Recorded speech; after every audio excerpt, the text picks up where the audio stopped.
গত 16-17 বছর ধরে যারা দিল্লির রাজনৈতিক আধিপত্যবাদ এবং কলকাতার সাংস্কৃতিক ফ্যাসিবাদের বিরুদ্ধে লড়াই করতে করতে লাল সবুজের পক্ষে নিজের বুকের তাজা রক্ত বিলিয়ে দিয়েছিলেন, বিভিন্ন নামে, বিভিন্ন ব্যানারে, বিভিন্ন পরিচয়ে, এবং সেই স্বাধীনতা, সার্বভৌমত্ব, আত্মমর্যাদার জাতীয় স্বার্থের পক্ষে দাঁড়াতে গিয়ে যারা জীবন বিসর্জন দিয়েছিলেন, যারা বলেছিলেন জিয়াউর রহমানের মতো করে ৭১ সালে যে আমরা ভারতের আধিপত্যবাদ মানি না, আমরা শেখ মুজিবের এবং শেখ পরিবারের নেতৃত্বে, শেখ হাসিনার নেতৃত্বে নতুন করে যে বাকশালের জমানা কায়েম করবার চেষ্টা করা হচ্ছে এবং হয়েছিল, সেটার সাথে দ্বিমত করছি এবং প্রতিবাদ করছি।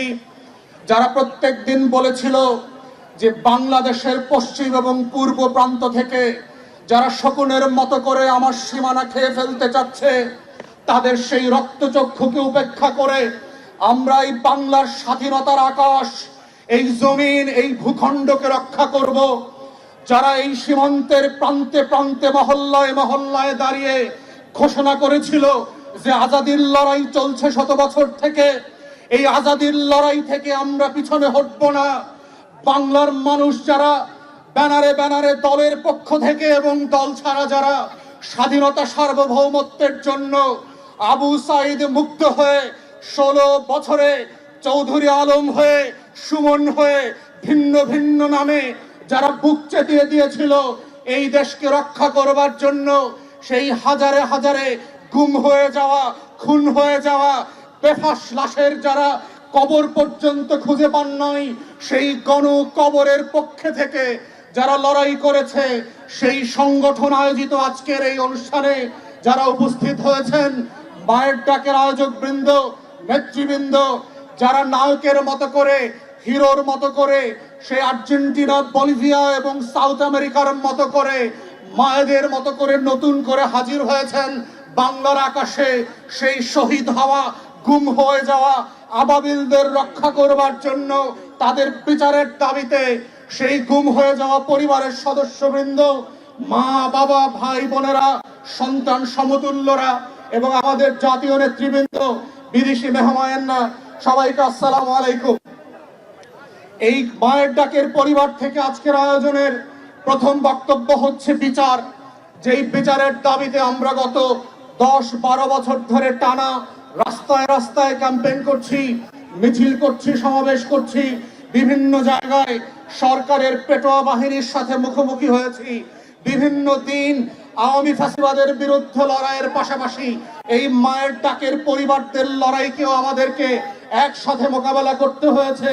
সেই মায়ের ডাকের পরিবারদের জন্য আমরা এই সরকার আসার পরে প্রথম দিন থেকে দাবি করেছিলাম গণ তদন্ত কমিশন করেন। আমরা অবশ্যই স্বাগত জানাই গুম কমিশন যেটা করেছেন, কিন্তু এই গুম কমিশন নীরবে নিভৃতে যে ভালো কাজগুলো করছে, সেটা এই বিচারের যে ট্রমা আছে, যেই ট্রমা ভেন্টিলেট করবার জন্য পরিবারগুলোকে জাতির কাছে কাঁদতে দিতে হবে, তার ভিকটিমগুলোকে খলনায়ক আকারে জাতির কাছে পরিচয় করাতে হবে, যেই পরিবারগুলোকে কাঁদতে দিতে দিতে অন্য 100 বছরের আজাদির লড়াইয়ের নায়কদেরকে স্মরণ করতে হবে, উত্তর পুরুষদেরকে সংযত করতে হবে এবং মনে রাখা যেতে হবে যে আসলে কাদের রক্তের কারণে, কাদের ত্যাগের কারণে এই বাংলাদেশ এসেছে, কেন গণ অভ্যুত্থান হয়েছে, কাদের গুম হয়ে যাওয়া গণকবরের লাশের উপরে ভিত্তি করে অন্তর্বর্তীকালীন সরকার গঠিত হয়েছে। সেই গল্পটা শুধুমাত্র গণ তদন্ত কমিশনের মাধ্যমে পৃথিবীতে সম্প্রচার করে সংসদ প্লাজা থেকে বছরের পর বছর ধরে এই হাজার হাজার নাই হয়ে যাওয়া পরিবারের গল্প শোনার মধ্য দিয়েই শুধু সম্ভব ছিল। কিন্তু দুঃখজনকভাবে আমরা দেখেছি অন্তর্বর্তীকালীন সরকার সেই গণ তদন্ত কমিশন করেন নাই, গণশুনানির আয়োজন করেন নাই। এখনো মায়ের ডাকের মতো সংগঠনকে ডেকে ডেকে বিভিন্ন প্রোগ্রাম আয়োজন করে সেই পরিবারের গল্প শুনতে হয়। কারা এই রাষ্ট্রের পিছন থেকে নতুন রাষ্ট্রের খামি টেনে ধরছে? কারা এই রাষ্ট্রকে এখনো রাষ্ট্র হতে দিতে চাচ্ছে না? ওরা কারা যারা বাংলাদেশের আজাদিকে এখনো গোলামির জিঞ্জিরে ফিরে এনে যেতে যায়? এই রাষ্ট্রের ভিতরের রাষ্ট্রকে যদি আমরা ধ্বংস করে দিতে না পারি, তাহলে এই আজাদী যেমন টিকবে না, মায়ের ডাকের কান্নাও থামবে না। এই শত শত হাজার হাজার পরিবারের বারবার গুম হয়ে যাওয়ার গল্প বলতে হবে। বিচারের দাবি নিয়ে আবারও পরিবারগুলোকে রাস্তায় নামতে হবে, পুনর্বাসনের দাবি নিয়ে নামতে হবে, যেটা গণ অভ্যুত্থানের পরে 1 বছর পেরিয়ে যাবার পরে আমরা আশা করি নাই। তাই এখনো সময় আছে।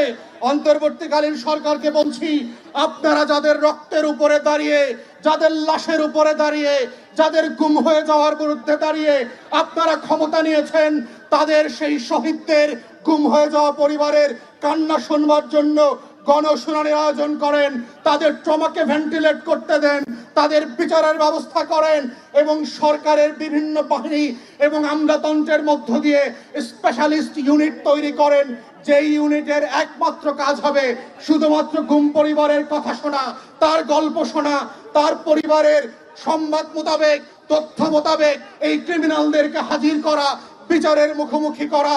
এবং এটার মধ্য দিয়েই হচ্ছে এই বিচারের দাবিটাকে রাষ্ট্র আকারে আমরা ডিল করতে পারবো। যদি এটা না করেন, এই কষ্টকে ভেন্টিলেট করবার সুযোগ না দেন, মনে রাখবেন এই বদদোয়ার অভিশাপের মধ্য দিয়ে নতুন নতুন গণ অভ্যুত্থান হবে, আপনাদের বিরুদ্ধেও লড়াই হবে, সংগ্রাম হবে। এটাই আজাদীর চরিত্র। এবং এই বাংলার মানুষ বারবার প্রমাণ করেছে, বিচারের দাবিতে, আজাদীর লড়াইতে এই দাবি থেকে তারা পিছপা হবে না। এবং সর্বশেষ বলতে চাই, এখানে মান্যবর বিএনপির মহাসচিব আছেন, আপনাদের কাছ থেকে আমরা পরিষ্কার ম্যানিফেস্টো জানতে চাই। ক্ষমতায় আসলে মায়ের ডাকের পরিবারের জন্য, গুম হয়ে যাওয়া পরিবারের জন্য, তাদের বিচারের জন্য, তাদের ইনসাফের জন্য, তারা যে আজাদীর জন্য জীবন দিয়েছে, আপনারা কি করবেন? শুধু বক্তব্য দেবেন, শুধুমাত্র ভোট চাইবেন, না আপনারা বিচারের রূপরেখা দেবেন? কিভাবে এই ভেন্টিলেশন করতে দেবেন? এই ন্যাশনাল ট্রমাকে আপনারা কিভাবে অ্যাড্রেস করবেন?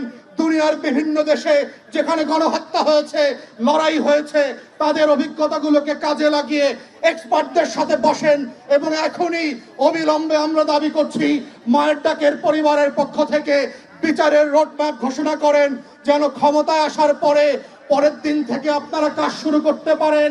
আমাদেরকে যেন আবার আগামী ফেব্রুয়ারিতে, মার্চে, এপ্রিলে মায়ের ডাকের ব্যানারে রাস্তায় এসে বিচার চাইতে না হয়, আমাদের এই লাশের খোঁজ খবর করতে না চাইতে হয়।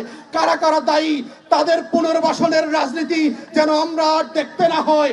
এবং এটার মধ্য দিয়ে হচ্ছে যে লড়াই চলছে আমাদের আজাদীর এবং স্বাধীনতার, এই বিচার এবং পুনর্বাসনের মধ্য দিয়েই সেই সংগ্রামটা যেন শেষ হয়। এটাই যেন শেষ হয়। ফেব্রুয়ারি পর্যন্ত মায়ের ডাকের শেষ মিছিল, শেষ সমাবেশ, আমরা বাস্তব বিচার দেখতে চাই এই সরকারের কাছে এবং আগামী সরকারের কাছে। এই আহ্বান জানিয়ে আমার বক্তব্য এখানে শেষ করছি। সবাইকে অসংখ্য ধন্যবাদ।